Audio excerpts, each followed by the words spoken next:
मेरी इच्छा है मेरा प्रदेश आगे बढ़े। मैं इस प्रदेश को आगे बढ़ाने में मेरे से जो योगदान जो मेरा हो सकता है मैं देने को तैयार हूँ, और इसलिए आज मैंने निर्णय लिया है मैं अपने पद से त्याग पत्र लेने माननीय मुख्यमंत्री के पास। बहुत बहुत धन्यवाद।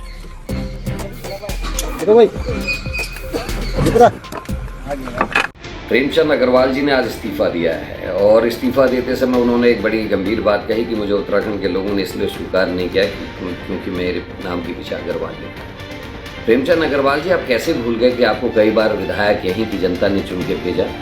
आप ये कैसे भूल गए कि आपको विधानसभा का अध्यक्ष बनने का मौका भी यहीं की जनता के आशीर्वाद से मिला? और ये आप कैसे भूल गए कि आप पिछले 3 साल से कैबिनेट मंत्री के पद पे हैं, ये भी यहीं की जनता का आशीर्वाद है। आपने गलत बात कही और उसका नतीजा ये हुआ कि पूरे उत्तराखंड में आग लग गई और उत्तराखंड के लोग नाराज हो गए, सड़कों पर उतर गए।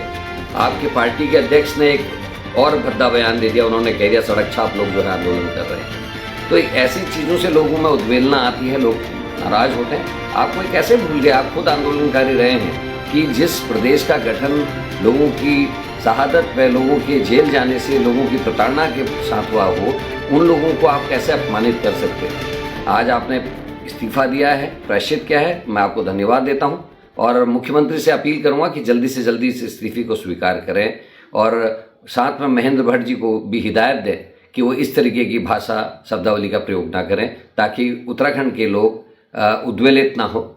मैं धन्यवाद देना चाहता हूं तराई के लोगों को, भाबर के लोगों को, पर्वतीय क्षेत्र के लोगों को, जौनसार के लोगों को, कि उन लोगों ने सभी ने मिलकर इस लड़ाई को लड़ने का काम किया, और उत्तराखंडियत की इस लड़ाई में आप सब साथ थे। इसके लिए मैं आप सबको धन्यवाद देता हूं, आप सबको सैल्यूट करता हूं। देखिए, धामी मंत्रिमंडल के वरिष्ठ मंत्री प्रेमचंद अग्रवाल जी ने विधानसभा में बजट सत्र के दौरान जो प्रकरण हुआ, जिसमें उनके ऊपर न केवल आरोप लगा बल्कि सबने लाइव देखा कि उन्होंने किस प्रकार से असंसदीय, असभ्य भाषा का, गाली गलौज का प्रयोग पूरे पर्वतीय समाज के लिए किया, जिसके कारण पूरे राज्य में नहीं बल्कि पूरे देश में जो पर्वतीय समाज था उसके अंदर जो आक्रोश पनपा, उसकी परिणति आज उनका इस्तीफा हुआ। लेकिन मुझे दुख इस बात का है कि आज भी वो ये कह रहे हैं कि मेरी बात को तोड़ मरोड़ करके पेश किया। अरे भैया, एक बात आपके मुंह से अगर निकल भी गई तो आप उसके लिए क्षमा याचना कर लें, और क्षमा याचना करने के बाद आपने त्यागपत्र दे दिया। अब आपकी पार्टी को तय करना है, क्योंकि आपकी पार्टी ने तो ऑफिशियली अभी तक उस वक्तव्य में, जो वक्तव्य आपने विधानसभा के अंदर दिया, उस पर न तो कोई स्टैंड लिया, न कोई स्पष्ट रूप से उसकी निंदा करी। लेकिन पूरे प्रदेश के अंदर जिस प्रकार से जनमानस में आक्रोश पनपा है, उसका नतीजा यह है कि आज उनको इस्तीफा देना पड़ा।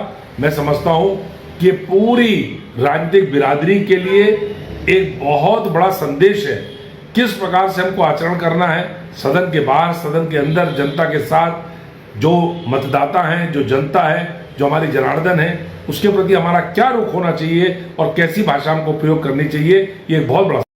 मंत्री प्रेमचंद अग्रवाल के इस्तीफे को मैं उत्तराखंड की जीत, उत्तराखंडियत की जीत के रूप में देखती हूं, और कहना चाहती हूं बहुत देर कर दी मेहरबा आते आते, इसलिए क्योंकि लगभग 22 फरवरी के आसपास ये बयान प्रेमचंद अग्रवाल के द्वारा दिया गया, और आज ऑलमोस्ट 1 महीना होने को है, लेकिन ना संगठन ने कोई कदम उठाया और ना सरकार ने कोई कदम उठाया। यदि तत्काल रूप से प्रेमचंद अग्रवाल को उनके पद से बर्खास्त कर दिया जाता, यदि भाजपा की सदस्यता से उनको निष्कासित कर दिया जाता, तो जो घाव पहाड़वासियों के दिलों में उन्होंने दिया अपनी बदजुबानी से, अपने बड़बोलेपन से, अपनी बदतमीजियों से, उस पर शायद कुछ हद तक मलहम लग पाता। लेकिन यहां न सरकार ने कुछ किया और न संगठन ने कोई एक्शन लिया, और धीरे धीरे लोगों का आक्रोश बढ़ता चला गया। कोई भी और प्रदेश में रहकर आप वहां के प्रदेशवासियों को गाली देने की सपने में नहीं सोच सकते। ये तो हमारा सीधा साधा और भोला भाला उत्तराखंड है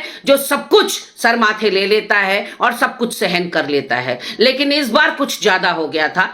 कुछ भी एक्सक्यूजेस प्रेमचंद अग्रवाल जी दे दें कि उनका क्या योगदान, क्या बलिदान उत्तराखंड के लिए रहा है, वो सब एक तरफ है, लेकिन जो आपने विधानसभा के अंदर पहाड़वासियों को गाली दी वो कतई नाकाबिले बर्दाश्त थी और वो माफी योग्य थी भी नहीं। आपसे गलती हुई और आपने आज इस्तीफा दे दिया। निश्चित रूप से मुझे लगता है कि ये पहाड़ के स्वाभिमान की जीत है। और आपके बड़बोलेपन के बाद जिस तरह से महेंद्र भट्ट का बयान आता है, फिर सुबोध उनियाल का बयान आता है, रितु खंडूरी जी के एक स्पीकर के रूप में जो क्रियाकलाप हैं वो सामने आते हैं पटल पर, तो कहीं ना कहीं जो पहाड़वासियों का गुस्सा था वो लगातार बढ़ते चला जा रहा था। चलिए 20-25 दिन बाद ही सही, लेकिन आपने इस्तीफा देकर एक सही कदम उठाया, क्योंकि उत्तराखंड जैसे शांति प्रिय प्रदेश में, 4 धामों के प्रदेश में, तपोभूमि, वीरों की भूमि में गालीबाजों की कहीं कोई जगह नहीं।